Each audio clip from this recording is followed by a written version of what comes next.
Yes, guys, I'm Sai. Welcome to Ace Podcast Nation. Welcome to the Cardiff City Weekly as we discuss all things Cardiff City and the Championship. And there is a lot to discuss this week. It feels like a never-ending week. Um, there's some good, there's some bad, there's some unbelievable, there's some strange. It's just been an interesting week, as always, for Cardiff City fans. Good to see plenty of people in the chat and stuff. Get involved, ask questions. Because of course, one man shows they need the interaction, my friends. But yeah, it's been a weird week. Obviously, we've had the news about Jack Simpson being charged by the FA. We've had Cardiff beating Rotherham, then losing to Boro, which ends the unbeaten streak, I guess you call it, for a few games. Atete has started to step up. Interesting decisions by the manager. There's lots to discuss. And Ramsey's out for the foreseeable future. So I went to the Rotherham game on Saturday as well, which was interesting. I took my son. So that was like another look at the way the team's playing rather than just on TV, which is always it's always good. I always find it more interesting watching football in the stadium. I think you get things differently, and it certainly gives you a different outlook. It was enjoyable. Obviously, regular viewers and that will know that I haven't been there for a while, shall we say, but I've been there a couple of times. We'll take my son recent years. It was enjoyable experience. Yeah, he loved it. He wants a season ticket now, so we'll have to see. So let's start with the Rotherham game first of all. That was the game I was at. I thought. So first of all, right, I understand why with Ramsey out, why he's going with Wintle, Walls, and Psyopis. However, it is my belief that at home, there's no reason why we can't be playing in number 10 because we lacked a bit of creativity against Rotherham and even more so against Boro. But particularly at home to a struggling Rotherham team, and I thought Rotherham were really poor. They offered really next to nothing going forward. Atete has been, I think, deserved his start. He deserved his start because he had done two exceptional finishes in the space of sort of a week or so. His body language has definitely changed. He's working hard. He is strong, and he's looked in the last three games like a player who is his size. Whereas I think previously, a lot of the criticism aimed at him was that he kind of just fell over all the time. Whereas you could see from the goal he scored against Rotherham, the strength, and I was like right sort of diagonally behind that, and just you could see him as the ball's coming across. He is like holding off that defender. He wanted it more than that defender. He used all his physicality, all his strength, and I thought it was a great header, and it was a great example of what he can do physically. Whereas his finish against Blackburn in the EFL Cup was top notch. It was a superb finish, surrounded by players to bring it down and turn the way he did. It was superb. The finish the other week as well, from sort of down the right hand side of the goal to hit it first time, and the way he did, superb. There's clearly a player there, and I think now we can see why the manager fancies him. Whereas it felt like at the start of the season, he'd get brought on or he'd play in the EFL Cup and everyone would just be like a collective groan. I do think, and this is purely speculation on my part, I do think that somebody has had a word in his ear about body language and work rate, because I think there's been a notable improvement in his work rate and also just his body language, slightly less throwing around of the arms and kind of complaining and almost looking like he's moaning sometimes at his teammates. So that's been good to see. I think that's been really encouraging because, as I say, there's definitely a player there.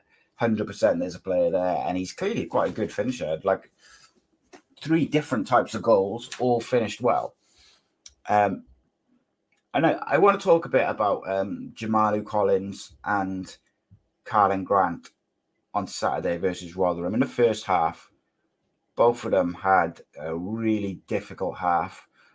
And by the end of the first half, it felt like almost like every time the ball went to one of them, the crowd was almost groaning before they got the ball because they were missing it. They were misjudging the bounce. They were giving it away. They were miscontrolling it. It was poor.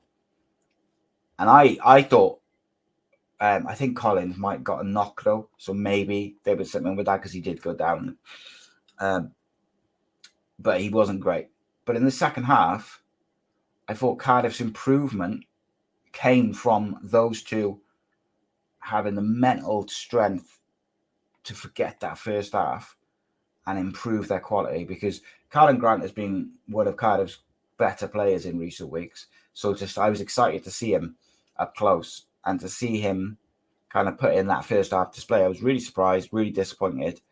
And but to see him have the mental strength to put that to one side and then be able to give his fullback a nightmare, supporting Collins as well, getting forward. Obviously, they set up the Atete goal. I thought it was really impressive to do that. But that being said, I don't think the 3-man midfield necessarily, don't think it works, because you've effectively got 3 defensive midfielders, or certainly 2 defensive midfielders, and then a kind of deep playmaker in Joe Rolls. I don't think you need to play all 3. I don't think it necessarily works. I understand why they would. I understand why they did it, particularly against Boro.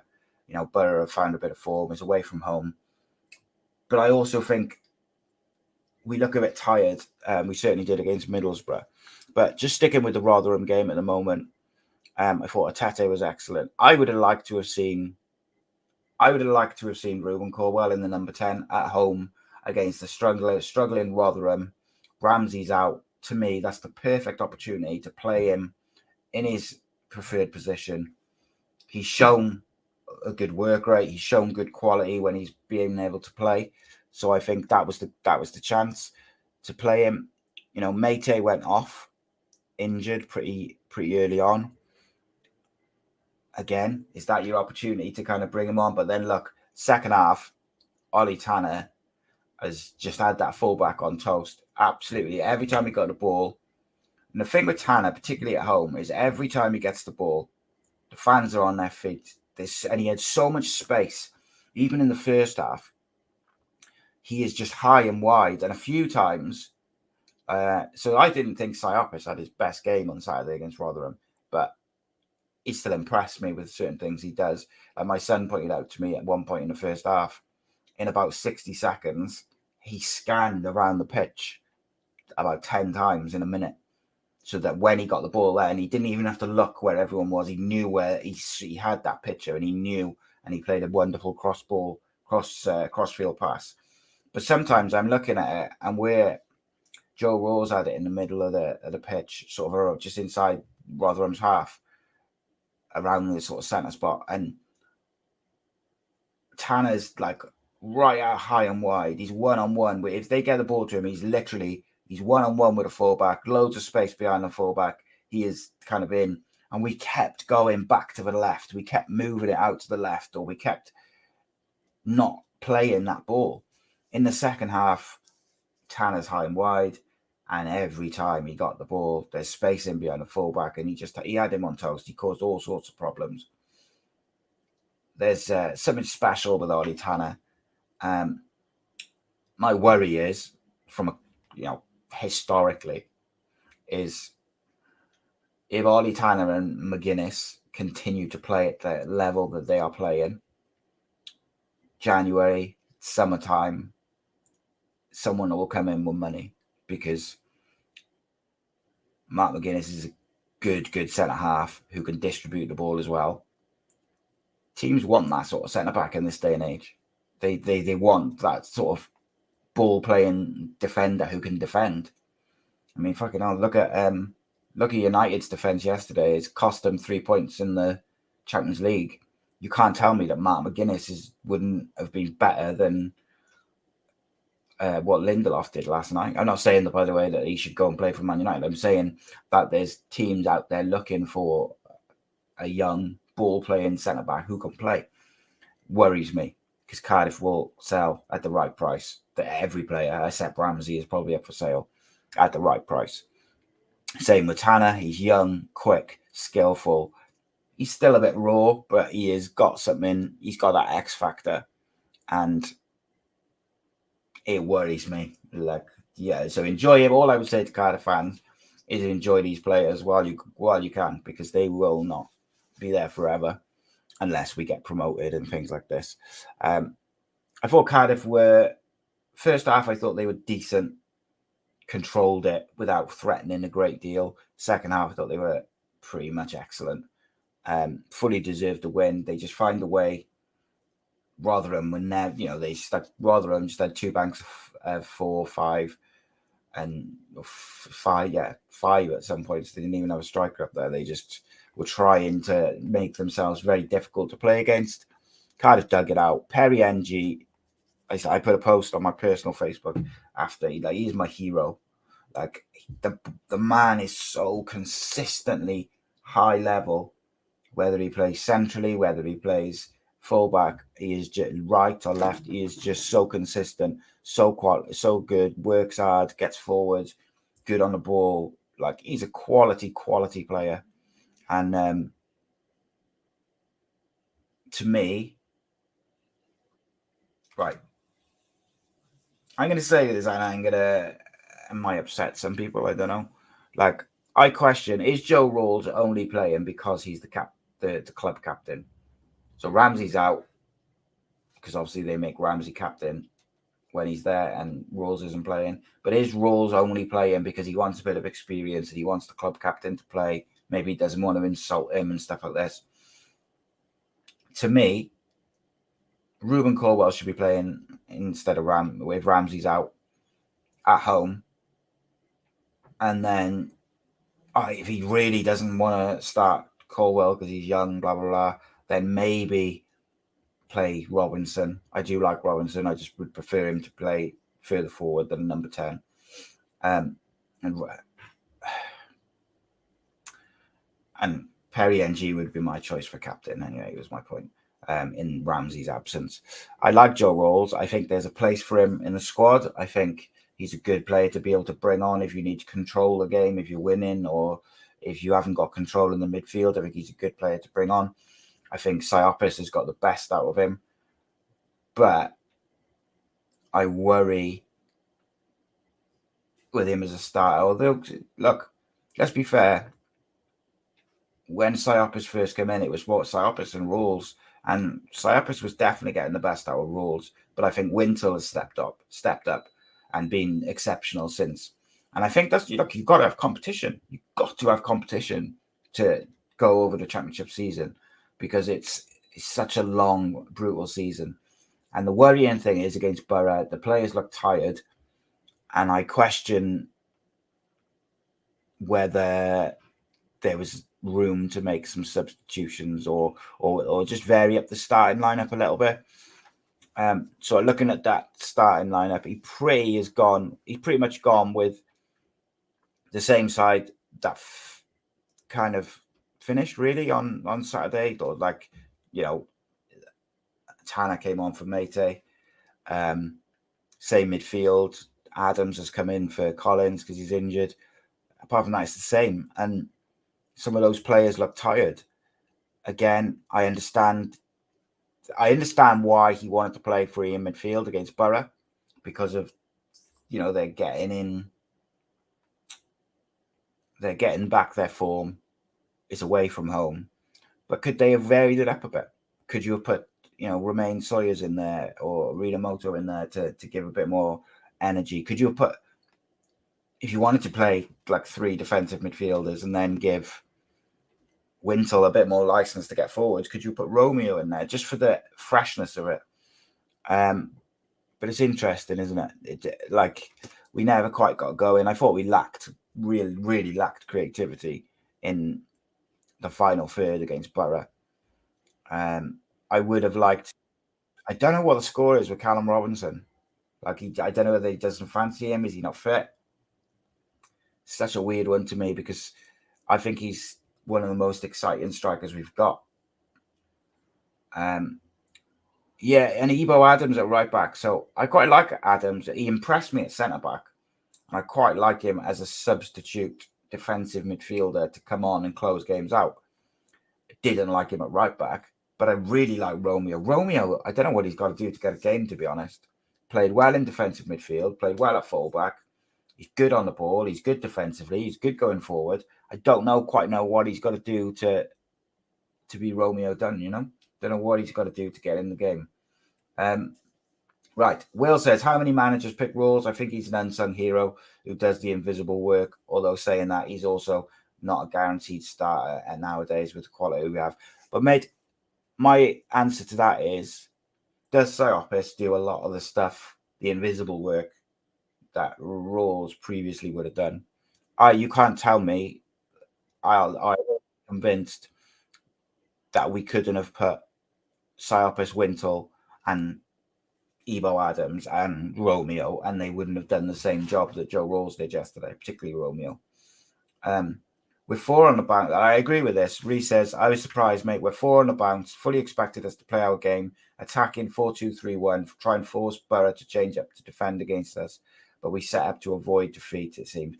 Well, there's two ways to look at it. I think away from home in the Championship, you have to be more solid in how you set up. Absolutely. But he picked that same side pretty much at home. So he clearly feels that without Ramsey, there isn't a player at the club or in the squad who's currently fit, who is good enough that he doesn't want to change the system. That's weird to me because I think I could name at least 3 who I think could do a good job at number 10 for us. I think you could play Ruben Corwell for me should be playing number 10 at home when Ramsey doesn't play. I don't care. No one will convince me of otherwise until he gets a chance and fails, because everything I've seen from Ruben Corwell this season, he's been between very good and outstanding. Atete, Ugbo, I think is a toss-up. Atete is probably in form at the moment, and Atete has shown an eye for a finish, so I can understand going with him to start. Grant, I think, redeemed himself on Saturday in the second half. He has also proven, particularly away from home, he will protect the fullback. He'll go up and down. He'll work hard, and generally has got the quality, although wasn't there on Saturday in the first half. However, I think Ollie Tanner again earned his start. To me, the only question is the formation, right? If he's saying, right, we're playing 4-3-3, we'll argue he looked tired, but Siopis plays first name in that midfield. And then you've got to decide if you go in 3 or if you go in 2 and a number 10. If you go in 3, I think Wintle's got to play as the more box-to-box option. And then it's what you go with. Personally, me, I'm looking at, you could play Robinson at 10. You could play Corwell at 10. Then you've got like Romain Sawyers can do it. And then you've got the other options of like slipping in you could put Grant in there. You could play 2 up top. Reece said he was shocked that Tanner came off for Ugbo, who offered 0 defensive cover. Also, shocked he came off. Ruben came on, played in the middle with Robinson, but no one right wing was poor. Yeah, this is my point, is people like are looking at and to me, I think why Cardiff have been successful this year, 2 main reasons, or 3 actually.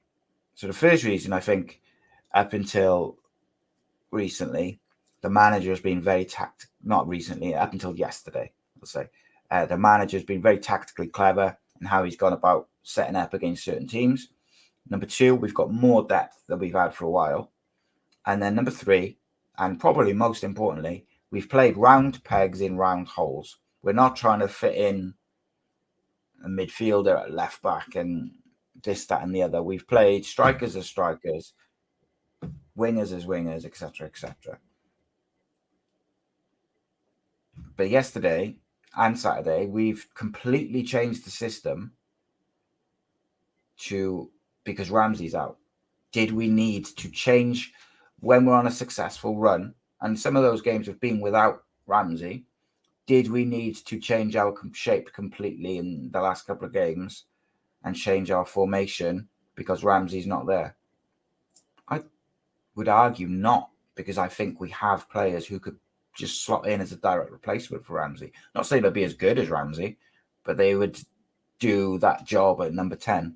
In fact, Ruben Corwell offers something different to Ramsey. He's bigger, he's stronger, probably a bit quicker, got a very good switch ball, and he's got, he hasn't perhaps got the intricacies that Ramsey's got with the very clever, deft touches and deft little balls, but he's got tremendous vision. He's very capable of a long ball, of a switch ball and stuff like this. And I think he offers something completely different in that number 10. And I think away from home, having a Tete, Tanner, Grant, and then Colwell behind him, I would argue that offers something which would really, really trouble. They had Paddy McNair, very experienced defender, very good defender, but he's in the latter part of his career.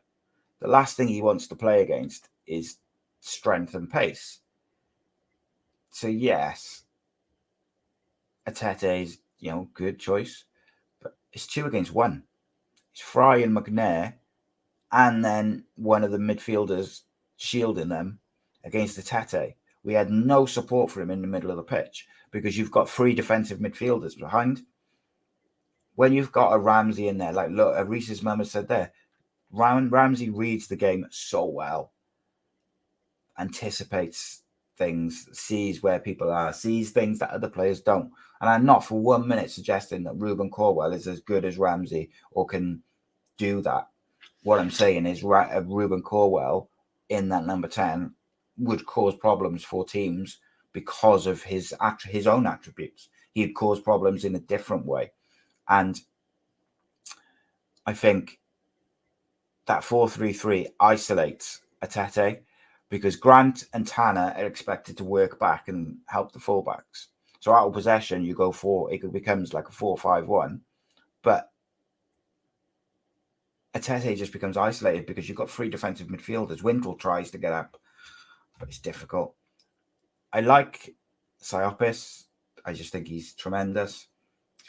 Easily becoming one of my favourite players. I'd like to see him be a little bit more aggressive in the tackle. Like, he's good at pressing, though, and he just reads the game very well. So maybe he doesn't need to be as aggressive as like a Gary Medal and these types of people. But I just think without that number 10, it's really causing a bit of an issue for whoever the central striker is. And unless you're going to play like a Robinson who's going to run in behind, it's like then Joe Rawls might be able, he might find that ball in behind in the channel, but we're not looking at that. We're trying to still play. And you need a number 10 to link up to ball playing midfielders and the defenders. If a defender steps into midfield, like, you need the number 10. I would argue, yes, Wintle's doing a pretty good job at being box to box, but he's not got that attacking flair in him that a Corwell, a Robinson, a Ramsey has got. He just hasn't. It's not his game. So that was the kind of disappointing thing for me, was the lack of creativity. Interesting. Jaden says Grant was really greedy last night. He had to pass the Tanner to score. Do you know what? I put that down too, mate. If you go back and watch the United highlights of the last couple of weeks, Rashford is struggling for confidence. And what he did is he's gone from one extreme to the other. So a couple of weeks ago, he would just get a ball, head down, try and get a shot off. And then yesterday, he was through 1-on-1 with a keeper. And instead of just slotting it in, he tries to pass it to Fernandez in the middle. It's a confidence thing. Last season, he was the one-on-one with the keeper, it was a goal. And I think with Grant, it is a bit of a confidence thing. I think he needs a goal. I think he's almost second guessing his decision making, but you've got to do you can't just keep making you can't just keep going it. I'd be quite interested. I'd like to know what's happening with Bowler, because he was only supposed to be out for a couple of weeks. He's been out forever. Hopefully he's back after the international break, because that gives us another option. But as we stand at the moment, I'd like to see us go back 4-2-3-1. I'd give Grant a rest, and I'd play Siopis and Wintle. If I was picking a starting lineup, and we're gonna, we'll talk about the upcoming games in a minute. But so we got Watford Saturday. So we'll do a Watford preview now in a minute. It is fine margins in the Championship, little goals here and there, inches, and it can make a massive difference. For me, Cardiff should stick to what they've been getting success with and stick to that formation and those tactics. And if players need a rest or we have injuries, we've got like-for-like replacements all over the pitch. Ebo Adams didn't need to play right back. You could have just played Romeo. Rawls doesn't necessarily need to come in. We've got Colwell to play number 10. You don't need to vary it up. You've got players who can just be direct replacements. Let's stick with what's making us, or what's been successful this year. But at least that's how I feel about it. I don't know what you guys, I'm sure you guys will let me know in the comments and stuff what you guys think. But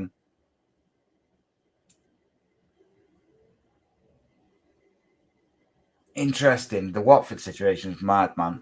And we'll kind of go into that in a little bit. Can I just ask guys as well, please drop a like on the video, and also please share the video and stuff like that around, spread the word.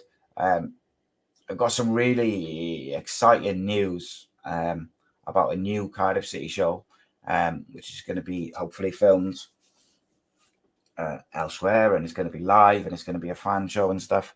I can't go into loads of detail because I haven't fully got everything in place, but it is happening, and it's certainly going to be happening as a trial thing.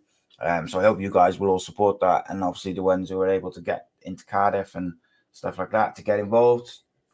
And if you don't want to be on camera, you can just come down and have a good time, chat to us, talk Cardiff City. So we'll have some news on that. It'll be up on my Patreon, on our Patreon, always first in terms of the news and stuff like that, and any news surrounding it. And also there's another element to that which we're really excited about, which again, can't talk about too much, but what I can tell you is it involves Cardiff City legends, and it's going to be a lot of fun. Again, tickets for that will be available early doors for members and stuff like that. So there's lots to look forward to, lots of exciting stuff. But enough of the positive. Let's talk about Jack Simpson. Ex-Cardiff City player has been charged over alleged use of racist language towards a teammate. Former Cardiff City player Jack Simpson has been charged with misconduct over alleged use of racist language towards a teammate while he was still at with the Bluebirds in pre-season. He's a free agent after leaving Cardiff in August. The Football Association says the incident took place during Cardiff's pre-season trip to Portugal, and he's made a breach of FA Rule E3, misconduct, blah, blah, blah, blah. An aggravated breach. Cardiff have not commented. Simpson has till Tuesday, the 10th of October to respond. Look, this is why you should always take rumours with a pinch of salt, no matter where they come from. So if you remember, I got told that the Jack Simpson thing was to do with the manager had basically told him he wasn't good enough, and he disagreed, so they agreed to part ways. However, there you go. It wasn't the case, but I did say at the time it's not stonewall. It was just something I'd heard. The one thing which is gnawing at me, this took place in the pre-season trip to Portugal, right? So I saw a lot of people praising Cardiff today, saying, that they're good. They cut ties with him so quickly. My question is, why wasn't he suspended the minute that this allegation or this incident took place? Why did he play for the club at the start of the season? He played in an EFL Cup game. He played in off the bench, I think, as well. And look, we don't know when it came to light, I guess. So maybe the player involved didn't make the allegation or tell the club until when they parted company with him, maybe. And that's why he was still playing and stuff like that. Maybe it didn't come out until then. But I would imagine that if that happened, unless it was in a one-on-one situation, you've got to think that the rest of the team knew about it. And if that's the case, why didn't the manager and the coaches know about it? Because certainly the coaching staff are supposed to be the link between the manager and the players. So if that's the case, why didn't they know about it if they didn't? And if they did know about it, what on earth was he doing playing, whether it was in the cup or not? And look, how would you feel if you were one of the players, people of colour within that side, or even just anyone in that side, if this guy had racially abused one of your teammates and he's playing next to you? I wouldn't be happy. I find it very difficult not to stick one on him. So it is difficult. So I cannot be clear enough about this, right? If Cardiff found out about it and then sacked him, or he left the club on mutual agreement, mutual agreement, and it was a very quick, they found out of the allegation, they got rid of him. That's very, very good. They can't control if they knew, if they didn't know until a couple of months later or whatever it was, or whatever the time frame is. But if they didn't know until then, they can't control that. Is there questions asked why the coaching staff didn't know? Yeah, they probably could be. But ultimately, if they're not aware of it, they can't deal with it. If they knew back when the Portugal trips happened and have let him continue to be around the squad until he left in just before the transfer window closes in August, right? If they've let him stay around the group from, when was the trip? July to the end of August, knowing that that's gone on, that's piss poor. It's bad for the group, bad management, bad for the player who's been racially abused. He should have been suspended while they investigated it if they weren't there. And if they were there, or if there was like coaches and managers there, should have been gone then, not in August. I understand that you have like employment law and stuff like that, but then if they knew, then he should have been suspended pending an investigation. But they clearly got rid of him, or he left by mutual consent. So I'd be interested to know what happened in that gap. When did the club find out? When did the rest of the players find out? Was it said on the pitch? Was it said in the group? Was it said one-to-one with this person? Is that why there was a delay? Like, there's so many different aspects to it. But like I think someone said earlier, terrible footballer, terrible person, by the way, or by all accounts, or certainly seems that way. Obviously, he has the right to respond and right to defend himself. And what do they say? There's three sides to every story. There's your side, his side, and the truth. But the fact that he was gone so quickly after being around the group and training with the squad, he's a first team squad member, and then he was gone from the club, not sold. He was gone. Says to me that there was a problem. So there must be some form of evidence or witnesses and stuff like that for the FA to charge him, for the club to get rid of him. You don't do that unless there's something to it. And then it's like, right, so what player did it involve? Are they still at the club? So, like, I don't really want to speculate on who it is because I think that's not fair. But I mean, how did those players train with him like every day if they knew? Like, so say like player X was racially abused by Jack Simpson. Say it was just 1-on-1, so only the player knows. That player will have had at least one close friend in that group, which he will have shared that with. At least. So, does that mean that all the players knew? Because, like, if the whole group was aware of this, I just cannot fathom how he was still training and involved with the first team. Why wasn't he training on his own? Why wasn't he suspended pending an investigation? It's mental to me. And the only way I can kind of put it together where it makes sense is that no one kind of knew about it until August, and then he got rid of. It's the only thing I can kind of put it together where it makes sense. Will says Simpson was an awful player. Now seems he's an awful person as well. Reece says that if the one he racially abused is in amongst the first team and sees Simpson on the subs bench and in the lineup for the cup games, I'd be absolutely effing livid. Reece says the statement says it happened in July, which I assume means it was put forward for an internal investigation. Maybe this is why Robinson didn't feature for so long. The bad back thing came out of nowhere. Reece says, so it seems Cardiff found him guilty, which is why they released him in September. The EFL statement came out yesterday, tells me they also found him guilty and concluded their own investigation. So if both the club and the EFL found him guilty, there must have been some form of evidence, I believe. It's so I agree with everything you just said, right? But there's two things which I don't understand. If it happened in July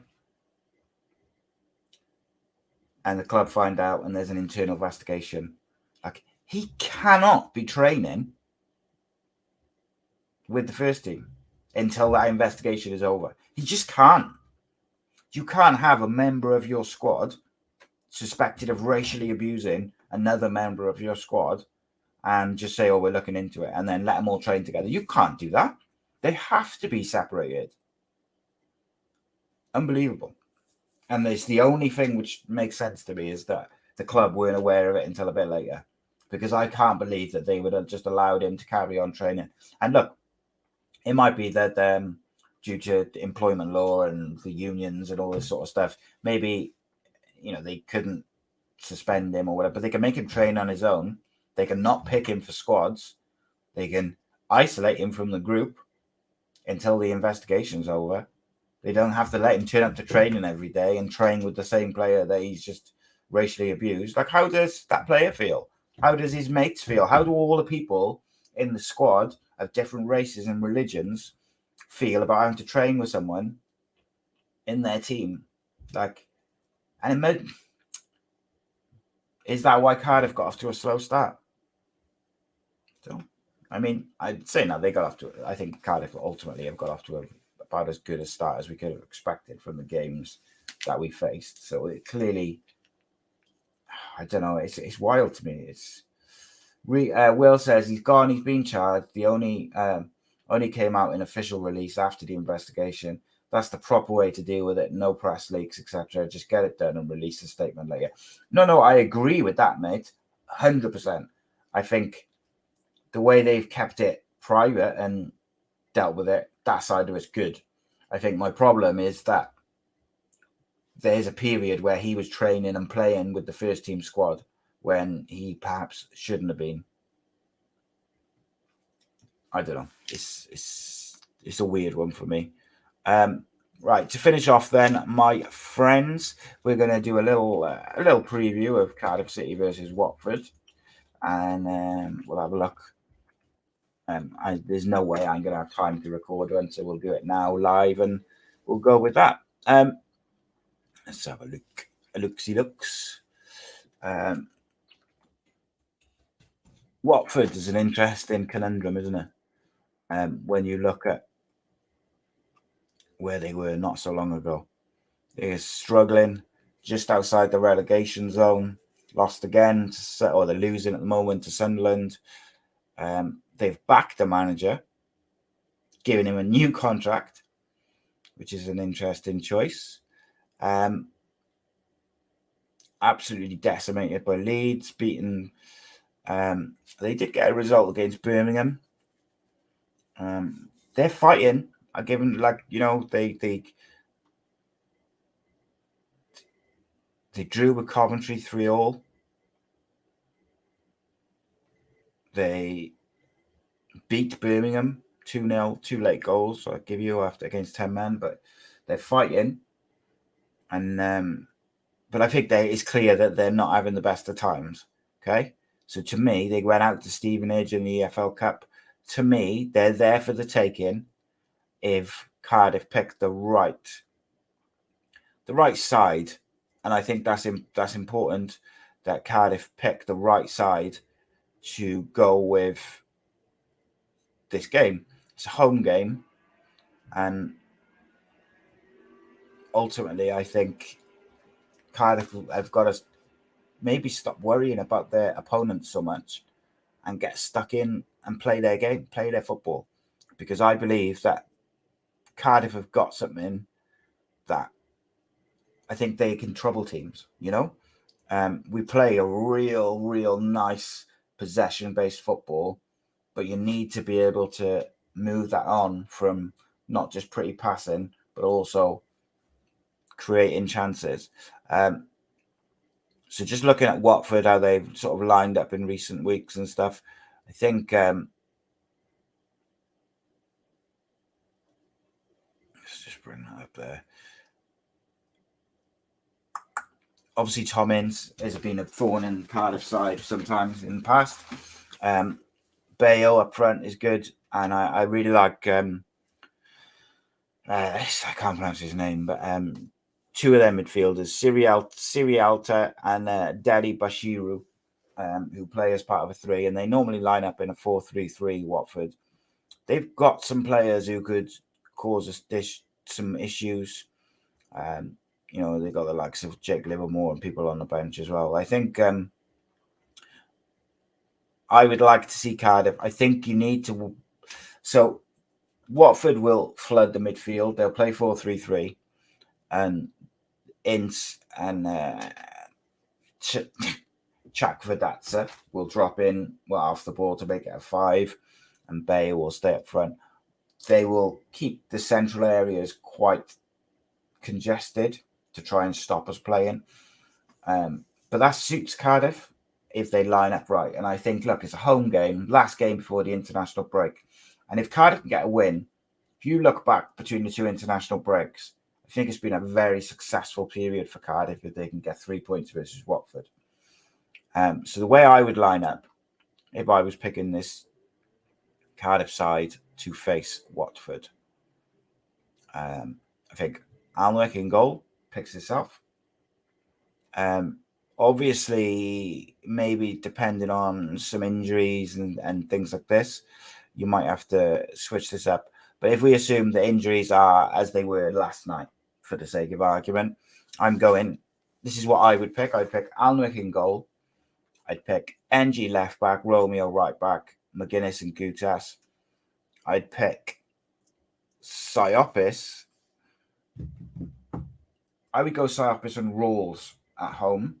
No, I wouldn't. Because Watford will play 3 in midfield and try and keep it congested. So I'd go Siopis and Wintle. Wintle gives you a bit more legs as a 2. And then I would go with Tanner, Ruben Corwell, and Robinson as I'd play Robinson off the left. I'd give Grant a rest. So I'd have Robinson off the left, Ruben Corwell in the middle, Tanner on the other wing. I'd play Atete up front. I think he's done well, and I don't think Ugbo did anything yesterday to say that he needs to drop back in. And I would be telling Tanner and Robinson, high and wide, create space for Ruben Corwell to drop in and get on the ball. He's got him and Siopis can play these wicked switch balls. They can play in behind the fullbacks. You've got to stretch Watford. They're going to congest the middle, so use your width. That's why I'd make sure to play Romeo over Adams, because I think he offers much more going forward. So you have Romeo going on underlaps and overlaps of Tanner. You have NG getting forward to support Robinson. And look, I wouldn't be devastated if he goes with Grant, because I think Grant does offer something, but I just think he could do with a break. And I think Robinson offers something quite good off the left, even though I'd prefer him in the middle. But I'd like to see Ruben Corwell in that number 10. And if he's not going to play Corwell, put Robinson there and play Grant. But I want to see a number 10 with 2 central midfielders, and I want to see us going, yes, keep control. Yes, make sure that we're controlling the football, where our possession is good and our movement is good. But let's not just do it in our own half. Let's create. And the best way to create against a team like Watford, who are going to congest the middle, is to use your fullbacks and your wingers in a traditional way. Look, we all know that Cardiff can play with inverted fullbacks, and Perry NG or Collins can move, or McGuinness. They can all move up into the midfield, or we can do these technical 2023 tactics. Great. I'm happy that we can do that. But actually, I think the way Watford's set up and the way Watford are playing at the moment, what it actually calls for is some traditional tactics of high and wide wingers and fullbacks who push forward and support them. You can still, Tanner and whoever's on the other side, Grant or Robinson, they can still work back and do the things the managers want to do defensively. But when we're in possession of the ball, let's get them high and wide. Let's push the fullbacks up. Let's use Siopas's vision. Let's use Colwell's vision, and let's create chances. And then Atete, on recent form at least, can take those chances. So let's do that. Let's put Watford let's go and win 3-0 and go into the international break and be like, there we go. What a period between two international breaks.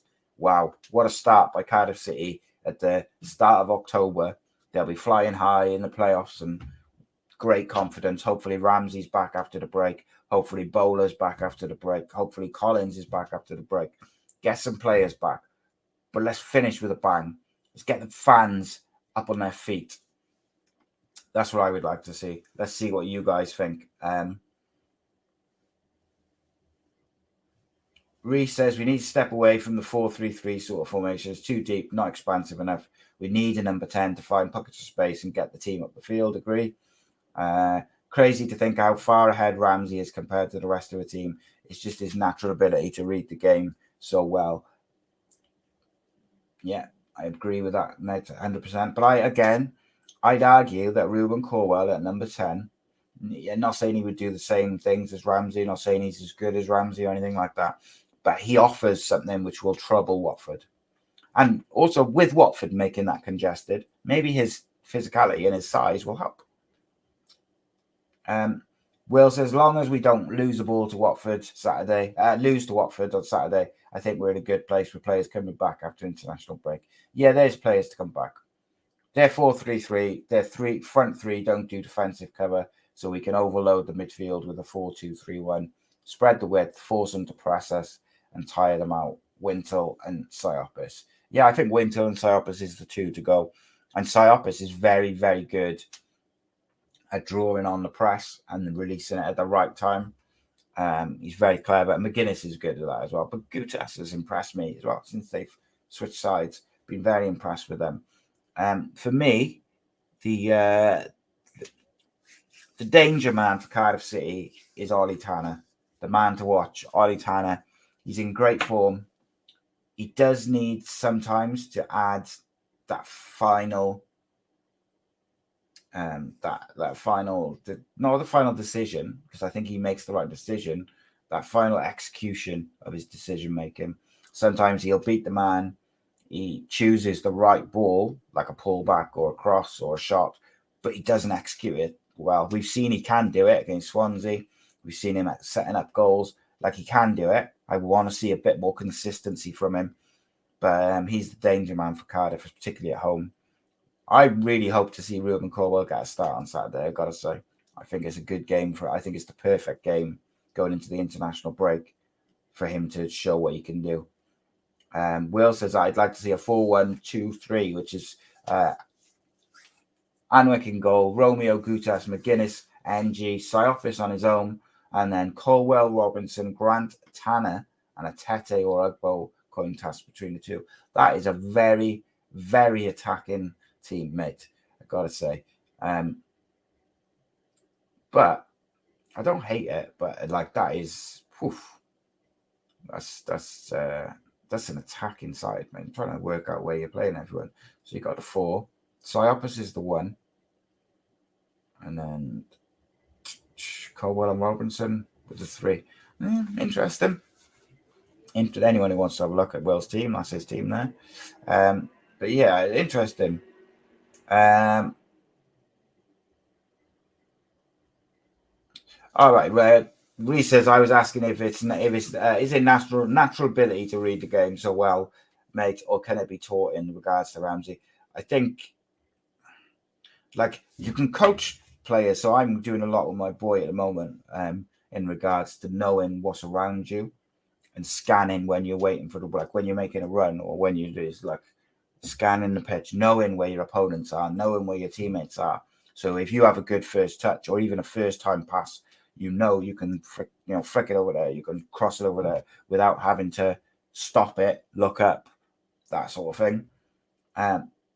So you can teach elements of it, but I think a lot of it is natural, mate. It's natural anticipation, but it's something which you garner as a teenager, and it just naturally progresses as you mature.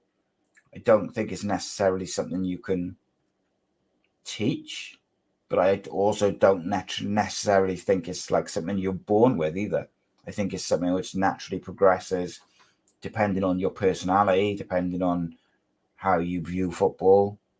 So like for me, I think someone who views football as a job and maybe doesn't watch a lot of football away from their games and their training. So like if they go home from training, they switch off from football, don't think about it till the next morning and so on. I think you might not get that ability to read the game as much. I'm guessing, like obviously. But I think someone who like lives and breathes it, who finishes training and like all they're thinking about is I wonder if I played with this person or if they played there, would this improve us? And they're watching like other players in like their position and looking at different ways and watching football all the time and thinking about it all the time. I think it's something which would naturally progress and naturally improve.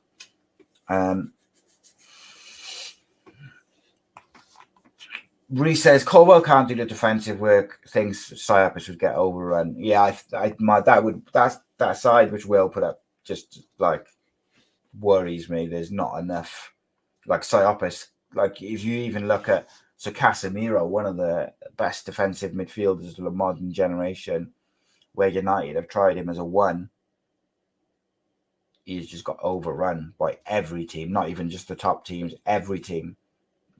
Brighton's to Wolves to Forest, they all just overrun him because one player is too much ground for one player to cover. I think you have to have a 2 or at least have a 1 and a box-to-box next to him.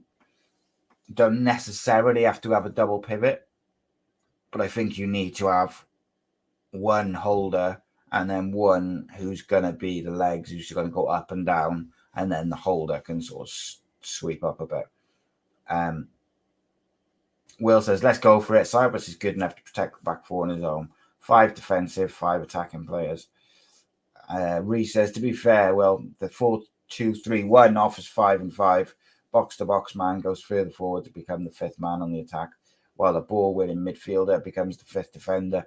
Yeah, and then this is the thing. The way Cardiff go about their business anyway, McGuinness pushes up into midfield quite a lot alongside Siopis. And NG and Collins quite often slot in there as well. So they create different ways of creating or they force an overload in certain areas of the pitch by tactics and by the way different players will make their way into different areas and stuff like that. It's interesting. I do enjoy the tactical side of things. and looking at it, I'd go with a Tete up front. I think at the moment he's doing enough to keep his place, and I don't think Ugbo did enough off the bench yesterday to really make me think, oh yeah, he deserves to get his starting place back. I didn't think he was particularly grand. I thought the substitutions were a bit weird yesterday. I got to be honest. I wasn't a fan, and then maybe that's because some of the players look tired. I'm not sure, but either way, I thought when Ugbo came on, he made Cardiff very disjointed against Middlesbrough. I almost forgot tomorrow before Rhodri Giggs on football. I'm making a little cameo appearance on Andy Campbell's Middlesbrough show. I think I'm on about 7:15. So as always, please do support me. Get in the comments. Tell people how great Ace Podcast Nation is. Blah blah blah. Really appreciate it, mate. Obviously, make sure you tell Andy how good it is for us to see us back together and stuff like that. That would mean a lot. Very important to me. Very important, to Andy's doing his thing with the Middlesbrough show. So please do check that out. That's at 7. I think I'm on there about 7:15. His show is 7 till 8 o'clock. I think I'm on about 7:15, somewhere around then. Obviously, depending on what's what. But then 8 o'clock tomorrow night, Rhodri Giggs on football. We'll be talking all things football. I'm sure Rodders is going to give some players some shit. Because I felt so sorry for Hoyland yesterday. That second goal he scores is something special. Like, it's a really special goal. And he has just been stitched up by his teammates' defensive work. Nothing more frustrating. Yeah, no, he's got he does a Middlesbrough show on Red Army TV, which we used to have our stuff on there at one point. It is what it is, mate. I think he does it in a studio, and obviously it's close to home.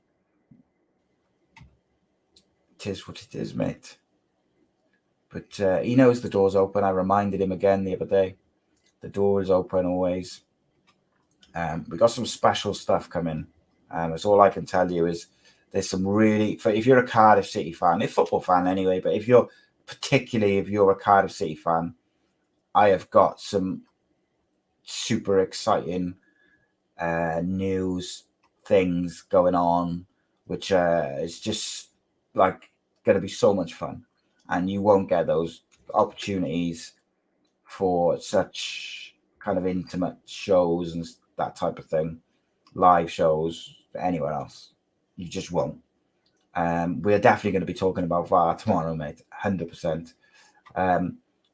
Will says, my team is basically swapping Rawls and Wintle for Robinson and Colwell. But I agree, it's quite attacking. But the last game before the international break, let's just go for it. Try and make a statement. Yeah, but then that could backfire, can't it? If you're reckless with it and then you lose 2-3-0 at home. Oof, brutal.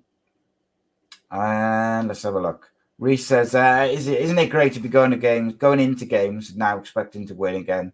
Feels like we're a big boy in the championship again after 2 awful years.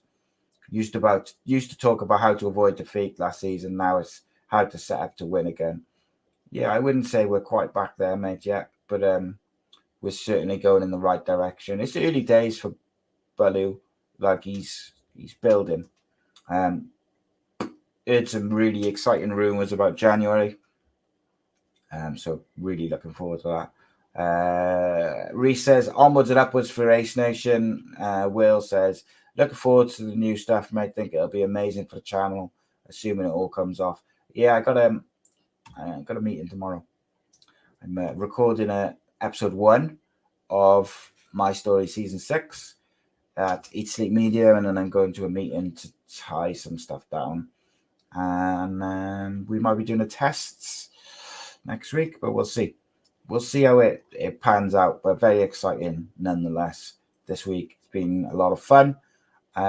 Guys, please do spread the word, drop comments in the chat below and stuff like that, and spread the word, all that sort of good stuff. I'll be back tomorrow at 8 o'clock, 7:15. I'll be on the Andy Campbell show, or whatever, I'm not sure what it's called, but the Middlesbrough show. And as always, if you'd like to become a member, support the channel, you'll also get early access to some of the exciting things coming, including early access to tickets of any potential live events, shall we say. Early access to those as well. It's like a price of a bag of chips per month, and you get exclusive content and all sorts of stuff. So look out for that. As always, it's been a pleasure. You take care, my friends, and I will see you tomorrow.